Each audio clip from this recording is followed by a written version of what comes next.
مكان عاملاه ديابه بقى. تعالوا خش. كل الضوافر ديت بتاعت ديبا ظهر. عشان انا عاوز اوريكم منظر النسور دي كلها. يا نهار اسود، انا دلوقتي في جزيره لوحدي، الكاك بيمشي مني خد، وانا هفضل هنا لحد ما يجي لي بني ادم بقى. يلا بينا. بقول لك ايه، النهارده هناخد مغامره مختلفه جدا في اسوان، وهنشوف حاجات انتوا اول مره تشوفوها. لاننا هنعدي ونستكشف النهارده من خلال الكاياك على اكتر من 5 جزر مختلفه ورا خزان اسوان، فاجمل جزيره موجوده في اسوان، وحاجات اول مره هتشوفوها وتسمعوا عنها في اسوان. دي اول مأذنه في الجنوب، وكمان عامل مفاجاه في نص الفيديو لاي حد بيتفرج معانا هنا. فخليكم معايا لاخر الفيديو ونشوف بدأنا الموضوع ازاي. وبدايه المغامره كانت من مرسى باتنيول تحت خزان اسوان بالظبط، علشان نروح اول جزيره في المغامره بتاعتنا واللي هيكون مستنينا عليها بالكاياك. وتخيل بقى ان انت مش هتعمل كاياك بس، لا انت كمان هتشوف مناظر بالكاياك مش هتشوفها خالص في مصر. فضلنا نستكشف الجزيره الاول ولقينا فيها باقي بناء الاوناش والصدادات موجوده لحد دلوقتي، واللي ساعدت في نقل معبد فيلة من مكانه الاصلي لجزيره ثانيه. هي الحاجات دي، الصدادات دي شايفين؟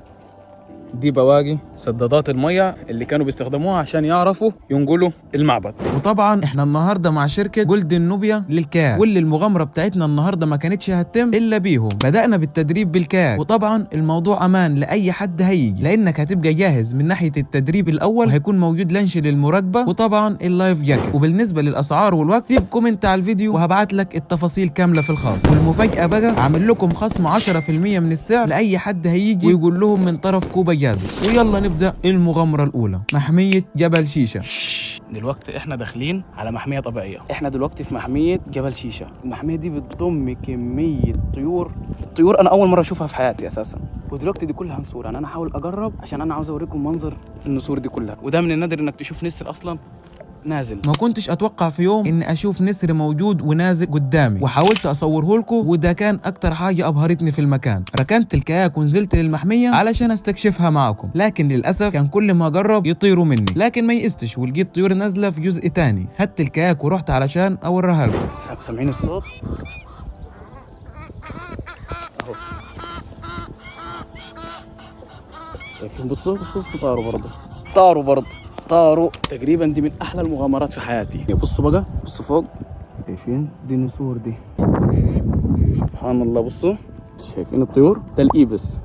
بيقول لك الفلامينجو بيبقى موجود هنا في الشتاء. شفتوا انتوا اللي شفتوه ده؟ لا ده في تاني. حرفيا الموضوع ممتع، شوف حياة اول مره اشوفها. وبعدها قررت اريح لوحدي في جزيره منعزله جنب المحميه، يمكن نستكشف فيها حاجه. انا دلوقتي في جزيره لوحدي، جزيره صغيره هي.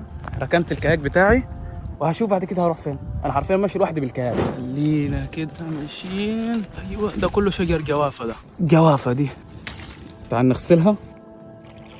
حلوه، ناكلها لحد ما نوصل بقى نشوف هنروح بيها فين. وعشان اثبت لكم ان المكان ده في الصيف بيبقى كله ميه او ما بيبقاش ظاهر، ان اهو زي ما انتم شايفين هنا، اهو صدف شايفينه. وفجأة مية النيل زادت وعليت، الكاك بيطير، الكاك بيمشي مني. انا كده اتسوحت، انا هفضل هنا لحد ما يجي لي بني ادم بقى. فلو وصلت لهنا وقبل ما ندخل للبرنامج الثاني قدر تعبي في المحتوى، وما تنساش اللايك بتاعك والفولو، واستنوا الجزء الثاني من الفيديو.